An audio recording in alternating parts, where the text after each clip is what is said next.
Denise. Denise. Hey, slow down. Stop! Oh, hi. Why did you stop? I didn't see you there. Where are you going? I was going into town. I thought you were in meetings all day. I was. But, I'm bored. Yeah, well, if Hugh Johnson can do it, you can do it. No, I'm not cut out for this non-profit thing. So. Oh, Chad, you just gotta fake it. No, I'm coming with you. What? I said I'm coming into town with you. Honey, I love you, but I don't enjoy shopping with you. I need some me time. I thought we were supposed to spend time together. Right? Look, Denise, I'm not kidding. I cannot take another meeting. I'm coming with you. Whatever.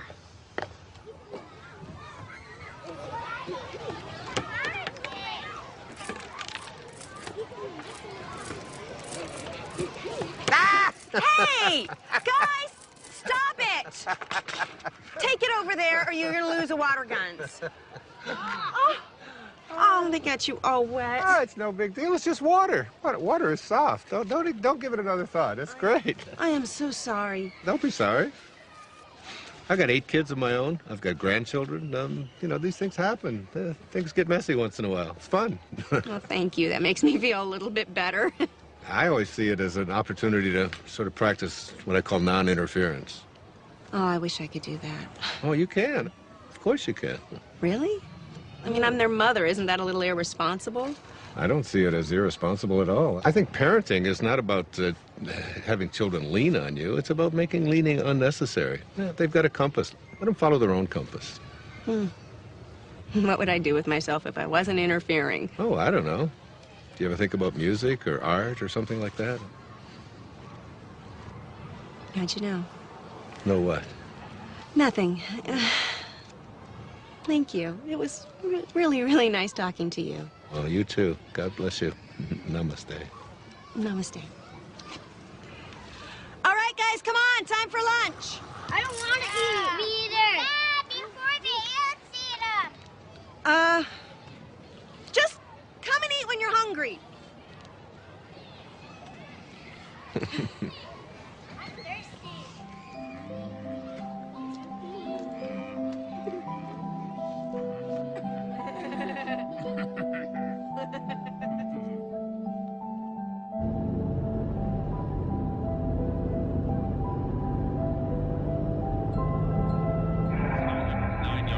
Touchdowns and only 5 interceptions. Now listen, Bob, the next Peyton Manning, you want to put 10 bucks on? And definitely he had that signature moment during the game against the Bears. He could have cracked many quarterbacks. On Tuesday, 5.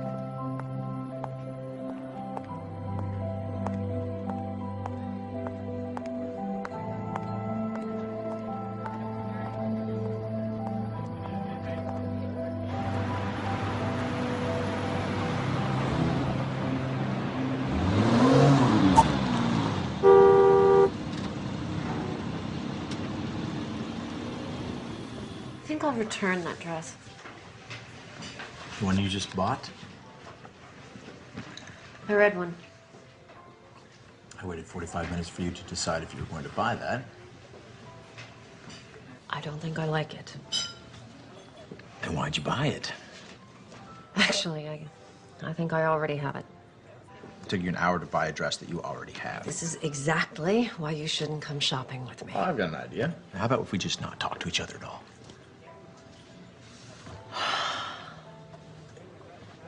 Jesus, Chad. I really should have come alone. I've got a lot on my mind. You've got a lot on your mind. What could you possibly have on your mind? All right. I wasn't going to tell you this until tonight, but...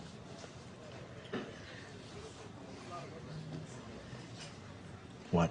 This weekend is a write-off for you, right? Because you're on the board of that charity. Right. You're about to have another write-off. What's that supposed to mean? Ugh, God, I'm trying to put this in a way you can relate to. Yeah, well, I'm not relating. I'm pregnant. What? You're joking. No. I'm not joking. I don't want kids. I know. I didn't either. But this just happened, and I thought, I don't know, maybe it's time for change. You know, that we should experience this thing that everyone says is so wonderful. You know, maybe it's time to stop being so selfish and start thinking about something other than... I want to be selfish. I like being selfish. I like our lives. We come and go when we want. We're happy. Oh, you think we're happy, Chad?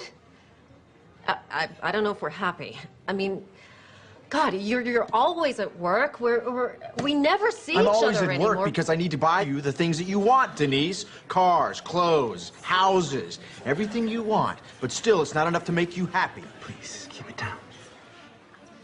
I want this baby. I think it could be the most wonderful thing we could do with our lives. Come on, I get what this is about. This is about you feeling like you haven't done anything in your life. So you think you need a baby to feel validated. Well, you know what? I don't. I worked my way up from nothing, and I will not sacrifice our lifestyle so that you can indulge in yet another distraction. Wow. A baby is not a pair of shoes, Denise. I know that, Chad. You are so cruel, and you're so mean. God, you used to be fun. What happened? You planned this, didn't you? It was an accident. Sir, I'm gonna have to ask you to leave. Please. It can happen. How could you do this? How could you do this? Thank you so much. Thank you for making this the tender, precious moment that every Tender, woman precious dreams about. moment? We don't have tender, precious No, moments. we You know what we don't. did have? We had a prenup, an agreement. You signed it. No kids. I know, and I changed my mind, okay? People can change. Well, you know what? Chad. I didn't change my mind. What are you gonna do about it? Divorce me because I'm pregnant? I might. As a matter of fact, I'm definitely divorcing you. Will you please shut up? I'm Okay, definitely fine. I don't care. Go ahead. I'm better off raising this baby without you. Good luck. You signed that prenup. You won't get much. I'll make sure of I it. hate you!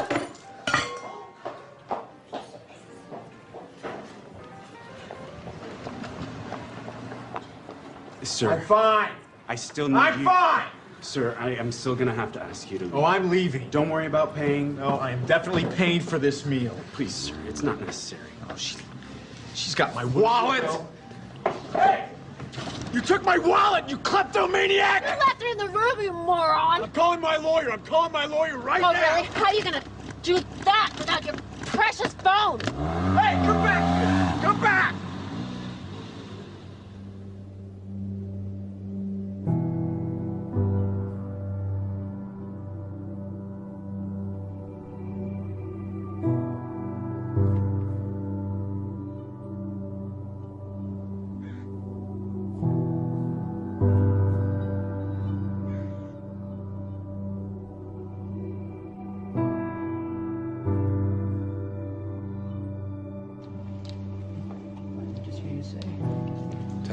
Testing. 1, 2, 3. Can you hear me? Great. Okay. Dave, Nice of it being in the cold, Hey. huh? It is. you want to stay with the same frame size, right? Yeah, sure. Okay, guys. Ready. Okay. Crossing. Hey, Wayne, can you just shift your chair just a tiny... Sure. Thank you. Oh, perfect. Perfect. Okay, so we good? We are good. All right. David. We're rolling. David? David, why don't we take it from where Wayne was talking about the shift? We can just continue from there. Sounds good to me. Okay, this shift, this movement from ambition to meaning, from the morning to the afternoon of your life, generally it's preceded by what we call a quantum moment. Sounds strange, perhaps, to use a term like that, but quantum moment really refers to the characteristics of what it is like when you have what Maslow called a peak experience. The first of these qualities, there's 4 of them. The first of them is that it's very vivid. The second quality or characteristic of these quantum moments is that it's a surprise. And the third characteristic of these quantum moments is that they are benevolent. They always feel good. The fourth and final quality is that it's enduring. That is, it isn't just something that comes and then goes and it's out the window. It lasts with you forever. For example, I left drinking behind in my life 21 years ago. And I couldn't even imagine that I could have given it up because I'd always had 2 or 3 beers every single day for the previous 10, 15, 20 years. I couldn't even remember a day when I hadn't. And I knew that I had to make that change. And It was 4:05 a.m. in the morning. I could remember the clock when it turned. I woke up, and there was like a breeze in the room, something that I've never experienced before. The smell of roses. This was 21 years ago now. I can tell you what was hanging on the closet, the hook that I had there. On the mirror there, I had a cartoon that I had there. I can still see that thing exactly as if it happened this morning. The vividness of this is something that I've never, ever been able to forget. I can remember how surprised I was at what was happening at that time. It was almost as if some kind of force had taken over, and I was just amazed by it. So if you're lucky this happens to you? David, it has nothing to do with luck. It's like when the moment is right, when you are in a different state, in a different place in your life, exactly what is supposed to happen will happen for you. The low points in your own life, these times when you think that nothing could go any worse, oftentimes are the things that we need to propel ourselves to a higher place. Let me give you an example. The night before that moment that I just described to you, I had taken my entire family, 5 children, and my wife, and we had all gone to this restaurant. And like I always did, every single time I went to a restaurant, I ordered not just 1 beer, but 2. And that was so that in case the waiter wasn't there when I wanted my second one, I would be able to have it. And the waiter said to me, "Oh, excuse me, sir." He said, "I'm sorry, but I can't serve you alcohol." And I said, "Why?" He said, "Well, last night one of our waiters served someone who was underage, and we had our license suspended." I said, "Come on, we're getting out of here." And I made each one of my children get up, get back into the car, strapped into their car seats and so on. My wife, who, God knows, had so much to do, and it was such a hardship for her. But it didn't seem to matter to me at that time, because I wanted to have my beers, and I was making myself more important than everyone else. And we drove off and went to another restaurant. And I can remember thinking that night as I went to sleep how ashamed I was. My wife tried to talk to me a little bit about it, but I would have none of it. I was right, and that's just what the ego always makes you. It makes you right. And that night, that experience that I had at 4:05 a.m. the next day, not only did it get me off of alcohol, it probably saved my life. It transformed my life in so many different ways. And it was all because I was open to it. You don't believe that?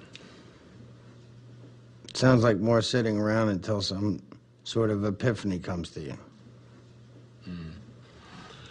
It's not about waiting around. You know, in the Tao, one of the great lessons that I learned is that it teaches us how to be soft, how to be flexible, how to not be always in control. One of the great teachings of the Tao says that let yourself be lived by it. But you didn't do anything. That's the whole point. That's the place you want to get to, where you just allow. In the recovery movement, it's called letting go and letting God. Allowing this source that is always flowing through each and every one of us to do and perform its magic. And that magic will always work in our best interest if we just surrender to it. If you could just stop interfering in your own life and just let yourself be done. If you can get to that place, nothing will be left undone. Everything that you need will be there for you.